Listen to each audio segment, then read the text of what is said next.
Alright, here's a quick unboxing of the Panasonic Lumix G GH4 with the internal 4K capabilities and a micro four thirds mount.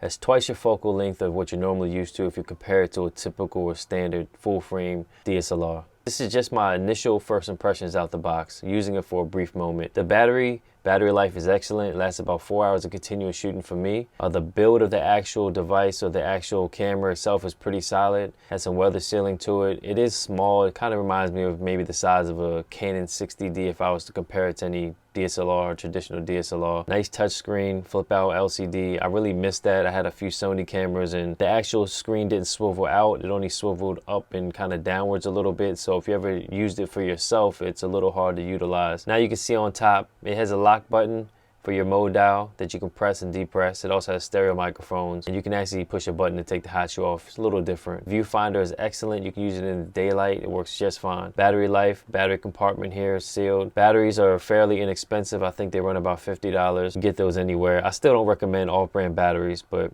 here's an SD card that I use. I use the same one for 95 megabits a second, 64 gig SanDisk Extreme Pro. This is the same one that I use for my BlackMagic pocket cameras for shooting RAW. Now, the camera itself, I know it has a lot of features, a lot of ins and out ports that you need. That's excellent for video as far as functionality. Camera is slightly different if you're used to shooting with a traditional DSLR or even another mirrorless camera like a Sony, but that's to be expected. I have no issues with that. Image quality alone, I think it's better than the Canon DSLR. It could be my lack of knowledge of the camera, but I'm not completely blown away by it. I think most people who had a GH4 came from a Canon DSLR shooting video. I think there's a drastic difference in the sharpness or the resolution of the actual image. I started shooting with some Sony cameras and Blackmagics after my Canon, so my eyes already adjusted to something that looks better than a Canon. So to me, the image quality doesn't jump out to me personally as a big, huge improvement. Now, I do know there's more resolution and stuff like that. One thing I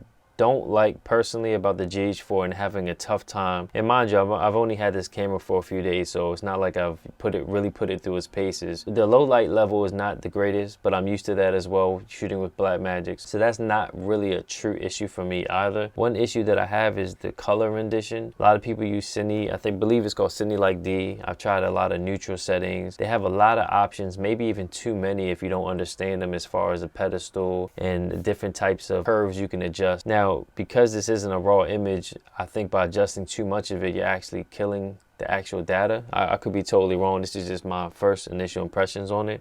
The thing that looks a little weird to me is the skin tones, and I'm trying my best to get a neutral image and the saturation, bumping it down or taking it down, and it still has a funny kind of orangish, I can't even really put my finger on it. It's like a funny hue, and I've even tried to adjust the hue, custom white balance. Now I think the image is okay, but just the color alone it's just a little off to me. It doesn't look that natural. If anybody out there has a lot of experience with this GH4, please feel free to leave a comment below and let me know how you use the camera as far as those settings, as far as the color goes. Now, I do know about the great features like the variable frame rates and shooting in 96, I believe, frames per second, and all the way down to 60 and 24, which is great. I believe if you shoot at 60, the audio is still retained, and you can shoot up to also 200 megabits a second if you're shooting at your 24 or your standard frame rates. 200 megabits, you can also drop it down to 100 megabits a second, which is great if you want a little more resolution. Shoot with the 200. I typically shoot with the 100 because I don't think you're really going to notice it unless you're shooting the same exact footage side by side and you just need the most optimal quality.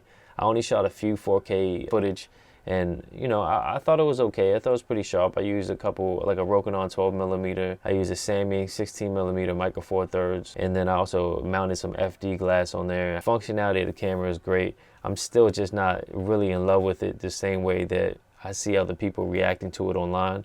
So in my mind, I'm either missing something or I'm just kind of immune to the differences that I'm really seeing for myself personally. So debating if I even want to keep this camera at this point. I thought there would be a use for it, and it would be more of my everyday camera. If anybody has better settings or just starting off settings, that'd be great. All right, so what I'm gonna do is, if I don't end up keeping this GH4, I'm really interested in a Blackmagic, I believe it's called the Micro Cinema Camera. It's like the one that's the size of a tennis ball. It's set to release pretty soon. It's the same price as a pocket camera. I already have one of those, but there's different uses that it has that the pocket just can't offer, which is the option for a global shutter, 60 frames a second, and you do have to buy the external monitor, which the video assist, which is another $500.